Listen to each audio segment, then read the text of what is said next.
Hello bachcho, let's see this question. The question says how polymers are classified on the basis of molecular forces, and it is a very short answer type question. So key concept of this question is, key concept क्या है यहाँ पर? Classification of polymers, classification of polymers on the basis of molecular forces, on the basis of molecular forces. अब molecular forces के base पे क्या है, ये 4 कैटेगरीज के अंदर क्लासिफाइड है. 4 कैटेगरीज होती हैं. सो फर्स्ट क्या है? First is elastomers. जो फर्स्ट टाइप है ये होता है इलास्टोमर्स. अब इलास्टोमर्स क्या होते हैं? रबर लाइक सॉलिड्स होते हैं जिनके अंदर इलास्टिक प्रॉपर्टीज होती हैं. ठीक है. एंड जो पॉलीमर चेन्स होती हैं इनके अंदर क्या वीकेस्ट इंटरमॉलिक्यूलर फोर्सेस प्रेजेंट होती हैं. वीक बाइंडिंग फोर्सेस की वजह से क्या होता है, पॉलीमर को हम इजीली स्ट्रेच कर सकते हैं. And few cross links introduce कराते हैं इनके बीच में, चेन्स के बीच में, ताकि जो पॉलीमर है वो वापस अपनी ओरिजिनल शेप में आ सके. एग्जाम्पल्स क्या होते हैं इलास्टोमर्स के? Examples are Buna S, Buna N, neoprene etcetera.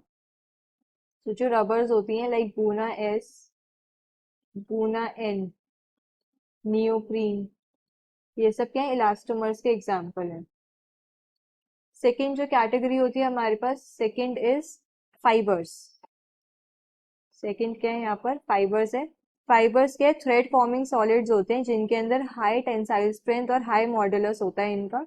And इनके अंदर स्ट्रॉन्ग इंटरमॉलिक्यूलर फोर्सेज होती हैं लाइक हाइड्रोजन बॉन्डिंग. जैसे इलास्टोमर्स के अंदर क्या था, वीकेस्ट इंटरमॉलिक्यूलर फोर्सेज थी, इनके अंदर स्ट्रॉन्ग फोर्सेज होती हैं लाइक हाइड्रोजन बॉन्डिंग. एंड इस स्ट्रॉन्ग फोर्सेस की वजह से क्या क्लोज पैक चेन्स होती हैं इनकी. एंड क्रिस्टलीन नेचर होता है, जो सॉलिड्स होते हैं क्रिस्टलीन नेचर होता है.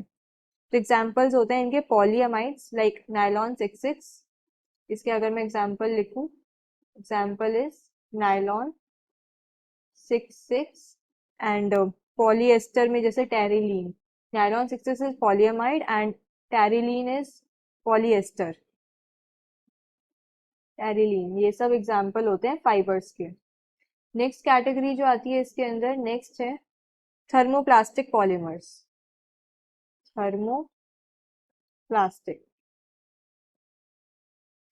ये क्या होते हैं? लीनियर या फिर slightly branch long chain molecules होते हैं जो हीट करने पे क्या सॉफ्ट हो जाते हैं एंड कूल करने पे हार्ड हो जाते हैं. तो इनके अंदर ये मतलब प्रॉपर्टी होती है कि अगर हम इन्हें हीट करेंगे तो ये सॉफ्ट हो जाएंगे एंड कूल करने पे हार्ड. तो ऐसे पॉलीमर्स के अंदर जो इंटरमॉलिक्यूलर फोर्सेस होती है वो इलास्टोमर्स और फाइबर्स के बीच लाई करती है. तो कॉमन एग्जांपल्स जो है थर्मोप्लास्टिक के, वो है पॉलीथीन. जो हम नॉर्मल पॉलीथीन यूज करते हैं that is a thermoplastic polymer. तो पॉलीथीन, पॉलीस्टाइरीन, पॉलीविनाइल्स, ये सब एग्जांपल है थर्मोप्लास्टिक के. Polythene, polyvinyls etcetera. Polyvinyls etcetera. अब जो लास्ट कैटेगरी आती है, लास्ट इज थर्मोसेटिंग पॉलीमर्स. ये था थर्मोप्लास्टिक. नेक्स्ट है इसमें थर्मोसेटिंग. थर्मोसेटिंग, थर्मोसेटिंग पॉलीमर्स जो होते हैं ये cross linked and heavily branched molecules होते हैं. अगर इन्हें हीट कर दिया तो हीट करने पे क्या होगा, एक्सटेंसिव क्रॉस लिंकिंग हो जाएगी इनमें. एंड ये क्या हीट करने पे सॉफ्ट नहीं होते हैं. इन्हें हम दोबारा रीयूज नहीं कर सकते. मतलब जैसे थर्मोप्लास्टिक था, इन्हें हम दोबारा रीहीट कर सकते हैं. हीट करेंगे तो ये सॉफ्ट हो जाएंगे, कूल करेंगे तो हार्ड हो जाएंगे. बट थर्मोसेटिंग में ऐसा नहीं है, इन्हें हम दोबारा ऐसे हीट नहीं कर सकते.